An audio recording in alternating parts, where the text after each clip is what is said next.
YCP నాయకులకి ఎప్పటికీ వాళ్ళకి పొలిటికల్ చేయడమే కదండి. వాళ్ళకి ఎంతసేపటికి ఒక రాష్ట్ర అభివృద్ధిలో మనం భాగస్వామ్యం అవుదామని ఉండదు.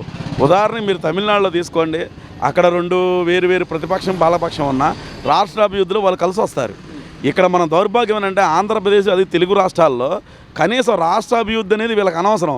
ఏ విధంగా ప్రభుత్వం మీద బురదలుదామనే తప్ప వీళ్ళకి నిజంగా అన్నం తింటున్నారో పెండ తింటున్నారో అర్థం కాకూడదు.